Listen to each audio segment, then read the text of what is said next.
Hey guys, Alex here. I wanted to make this final video about the build. For those that have been following it at least, I'm a couple days late. I've been thinking and playing around with it and fiddling with it to find something I like. And this is the last version I came up with. So I just wanted to go over it real quick. This is my day 3 snapshot. So this is what I used to get my 4 void stones and my solutions to the issues the build had, which was survivability and overall feel of mapping, because two-hander is pretty slow and you don't have block. So this is what I did. I switched my gear. This is all 2 to 3 props gear. This is actual gear that I bought for chaos. Um, and I equipped a Dawnbreaker for the fist taking out fire, and bought a mace to replace my two-hander. And also what I did is I removed a lot of damage nodes up there, and I picked up the clusters for block that maxed out my block and my spell block, which was really good for survivability. You can see my EHP is up to 140k. What I also did was cap my ignite chance. This is super important. I wasn't 100% capped, and that's why my build felt not great. But now everything I do, every action I do, be it my Tectonic Slam or my Hinekora's explosion, are 100% chance to ignite. So this makes the build feel really good. Flammability is not like it's not actually relevant, because if you want to ignite the chain, it has to be 100% global without the curse, unless you have a curse on it, ring or something.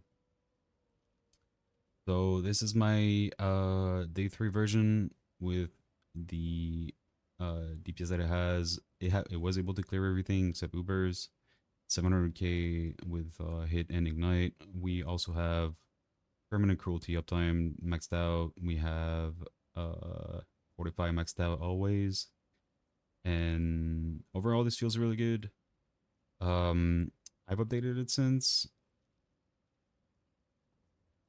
I invested a lot into the jewels. I got 3 prop jewels, which is fire damage over time, uh, max life and max res. And I have 3 of them. They're about 3 divines each, 4 divines each, and then the jewels, 4 divines for this one, and these are pretty cheap. The helmet I crafted myself for the fizz taken as. I bought a better Dawnbreaker. It's the same scepter. I crafted new gloves, one for life regen. I still need to craft a better amulet for my second curse, and crafted a ring. Bought a better Diadon belt. Overall, it's pretty much the same. Damage went up though, about 900k. So this feels very, very bad. I cannot recommend this build as a league starter to anyone.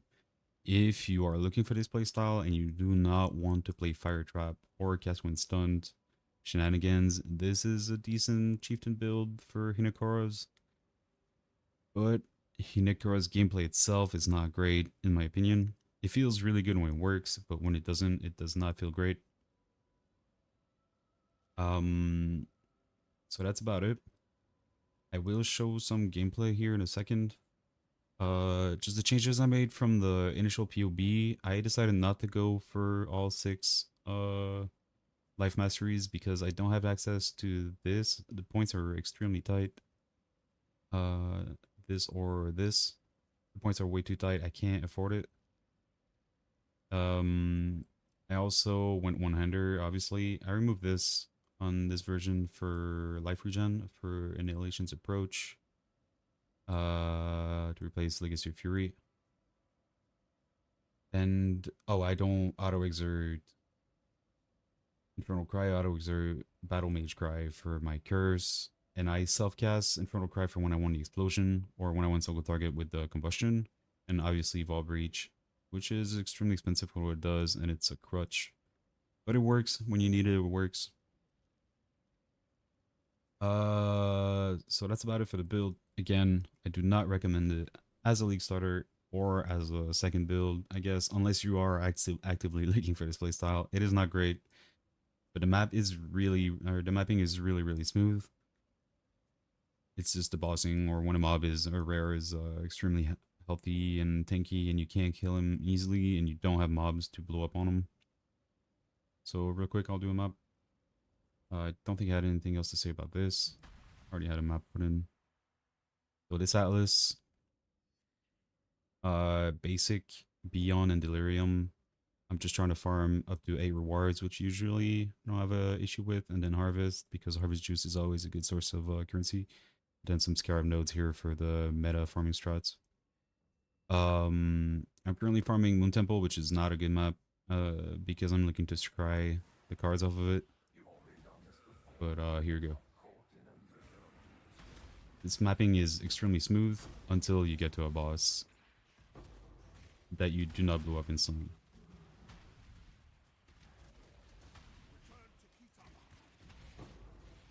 This version is also a lot faster than the two-hander version because obviously one-hander shield, and then you have onslaught perma, and then you have good movement speed boots. So everything adds up to make the build feel pretty good. Again, when you don't fight a boss. But usually this map's pretty good. Like everything's pretty tight together. Although the layout's not good, the map itself is decent.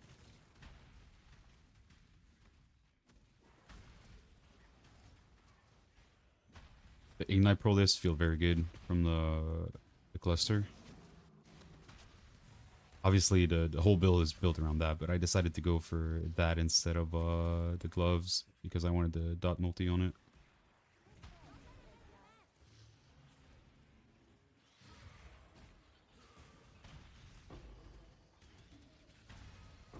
Don't get me wrong, this gameplay feels very, very good. I'm gonna be farming Mage Blood on this. I'm about halfway there, but it's just the bossing. I like my builds to be able to do everything, and this feels bad when fighting a boss that just does not want to die.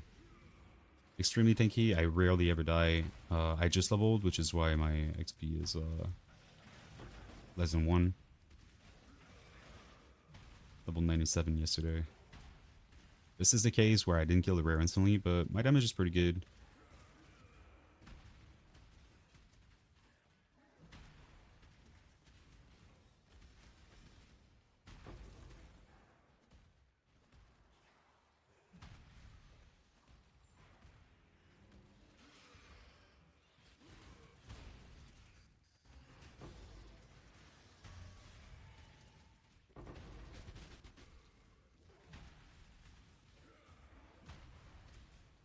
Again, the rare just did not get blown up.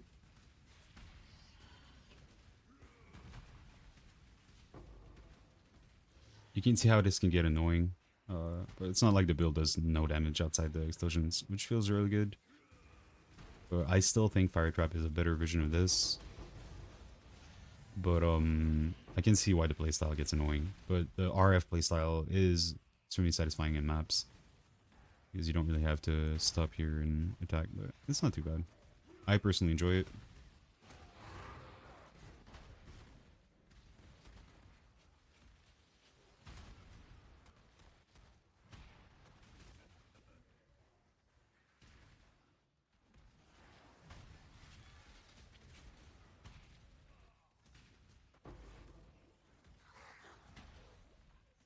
This build's extremely tanky, you can pretty much tank everything.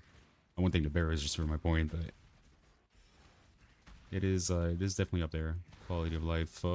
Being tanky like this, level to 100 feels really good, which is usually my goal.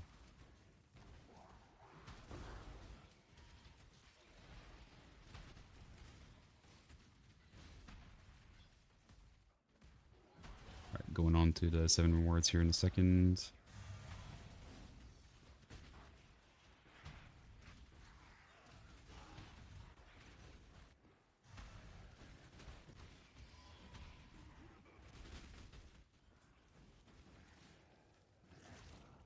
Alright, this is the little cringe part of Vaal Breach to kill the bosses, but most of the time it works. Most of the time.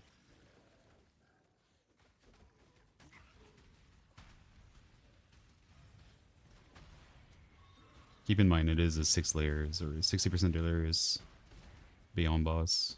I'm gonna use these. This is the gameplay you're looking for. If you're playing Chieftain, this is what you're looking for, is the Hinekora's explosion fishing, which I'm not the biggest fan of. It was the idea behind the build.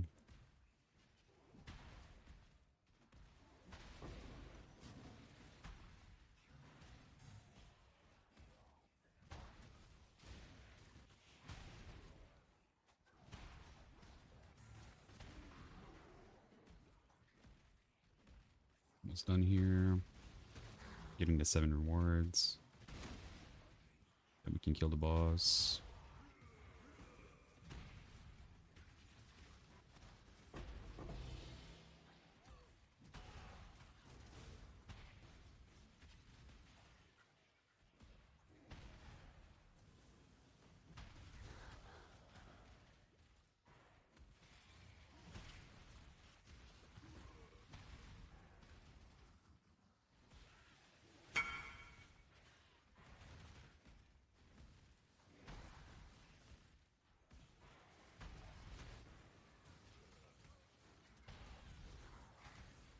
Hopefully the boss dies fast. The boss has little ads in his room with 70% deliveries.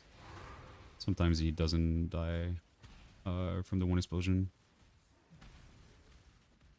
Hopefully it's gonna be fine.